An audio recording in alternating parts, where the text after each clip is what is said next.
เคล็ดลับการเฮ็ดซอสก๋วยเตี๋ยวเรือที่สามารถเก็บไว้กินนานๆแถมรสชาติอร่อยและเข้มข้นพี่น้องอยากได้สูตรและเคล็ดลับไปเฮ็ดกินกันบ่ครับถ้าอยากได้ตามมาเบิ่งในคลิปได้เลยเด้อครับมื้อนี้กะปอมสิพาไปเบิ่งสวัสดีครับผมเชฟกะปอมครับมื้อนี้พาพี่น้องมาเฮ็ดเมนูซอสก๋วยเตี๋ยวเรือกันครับโดยจากคลิปที่แล้วเนี่ยครับกะปอมเฮ็ดเป็นซอสก๋วยเตี๋ยวต้มยำเนาะครับแต่มื้อนี้กะปอมสิพามาเฮ็ดเมนูซอสก๋วยเตี๋ยวเรือแบบแห้งๆกันครับพี่น้องก่อนอื่นกะปอมไปเก็บคะน้ามาเด้อครับเพราะก๋วยเตี๋ยวเรือกินกับคะน้าอร่อยครับวิธีทำซอสจะมีซอสพริกศรีราชาซอสมะเขือเทศซีอิ๊วขาวซอสน้ำมันหอยน้ำส้มสายชูพริกป่นแล้วก็น้ำตาลครับพี่น้องใส่ทุกอย่างลงไปแบบนี้เติมน้ำเปล่าลงไปนิดหน่อยแล้วคนให้เข้ากันหลังจากนั้นเติมน้ำมันพืชลงไปนิดหน่อยเด้อครับพี่น้องแล้วก็เปิดแก๊สให้มันเดือดแบบนี้ครับเดี๋ยวอัตราส่วนกระป๋อมจะใส่ไว้ในคอมเมนต์ให้พี่น้องเบิ่งเด้อครับหลังจากนั้นเขียวไฟอ่อนไปเรื่อยๆก็เป็นอันใส่ได้แล้วครับพี่น้องว่าเบิ่งแล้วเฮ็ดง่ายบ่ครับลองคอมเมนต์บอกกระป๋อมนะครับส่วนคะน้าเฮาก็จะมาแกะเปลือกเขาออกหรือว่าลอกเปลือกเขาออกครับหลังจากนั้นก็จะหั่นเป็นชิ้นแบบนี้ครับแล้วก็เอาไปลวกครับพี่น้อง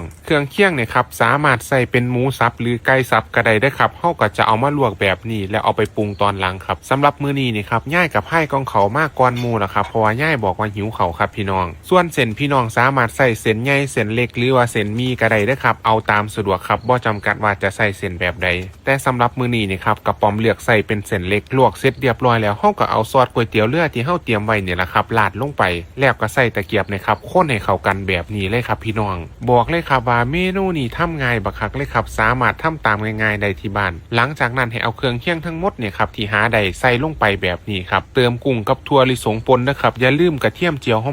อมๆครับพี่น้องใส่ลงไปน้ำเด้อครับหลังจากนั้นกะพร้อมเสิร์ฟให้ตากับย่ายได้ซิมกันละครับสำหรับมื้อนี้ครับพี่น้องเบิ่งแล้วเป็นจังไดครับรู้สึกว่าเฮ็ดยากหรือเฮ็ดง่ายลองคอมเมนต์บอกกับกระป๋อมเบิ่งนะครับส่วนวิธีเก็บรักษาเนี่ยครับหาขวดพลาสติกหรือขวดแก้วมาเด้อครับพักให้เขาเย็นแล้วก็กรอกขวดไว้ครับสูตรนี้นี่ครับสามารถเก็บในตู้เย็นได้ประมาณ 3-6 เดือนก็บ่เสียได้ครับพี่น้องเบิ่งแล้วอย่าลืมเอาไปเฮ็ดตามเด้อครับบอกเลยว่าเมนูมื้อนี้กะแซ่บยูฟ้าย่านเทวดาเพิ่นลงมากินน้ำและสำหรับเดือนนี้กะปอมขอเฮ็ดเมนูที่เอาไว้กินสำหรับปีใหม่เด้อครับทั้งเดือนเลยครับพี่น้องเดี๋ยวรอติดตามเด้อครับบอกเลยว่าพี่น้องจะได้เมนูไปเฮ็ดกินปีใหม่กันแน่นอนครับมื้อนี้แซ่บบ่แซ่บแซ่บแซ่บแซ่บแซ่บแซ่บ